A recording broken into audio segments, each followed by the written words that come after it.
During World War II, Japan was so brutal that even today, Japanese scholars and diplomats have difficulty admitting these atrocities actually happened. The atrocities are so rugged that it is almost impossible to comprehend them. Although it is not often discussed, the Japanese committed some of the most sadistic and evil acts in human history. Some World War II experts even argue that they were even more brutal than the Nazis. Before we get into this video, I wanted to warn you guys, this stuff is pretty disturbing, so viewer discretion is advised. The Japanese master race. First, we should understand how the Japanese have achieved such a level of brutality. Unlike the Germans who focused their war crimes on a specific group of people, the Japanese were not selective. They would kill anyone who was not Japanese. White, Russian, Chinese, Mongolian, Korean, Indian, or Thai. Didn't matter. All thanks to the Japanese master race idea, children were taught that Emperor Hirohito was a god from the adolescent level. School teachers would force Japanese ultra-nationalism and extreme Chinese racism. When you grow up, you'll have to kill 100, 200 chinks, one Japanese teacher used to say. The Japanese military believed in the Bushido Code, the way of the samurai, and viewed the war as a crusade to save the rest of the Eastern world. It carried out an infamous 3-all extermination policy throughout its military campaign. Loot all, kill all, burn all. Unit 731. You were the most unlucky person on Earth if you were sent to Unit 731.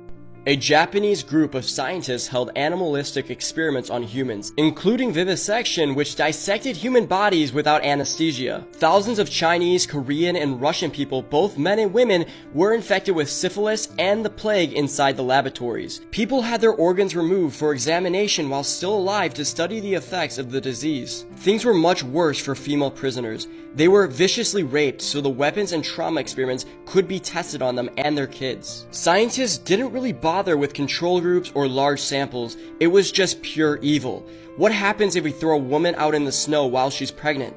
What if we infect a woman with syphilis and then open her up to study the fetus? Those were the things the scientists did in these Japanese laboratories. None of the prisoners from Unit 731 survived their confinement. You might be wondering, what happened to Unit 731 after the war?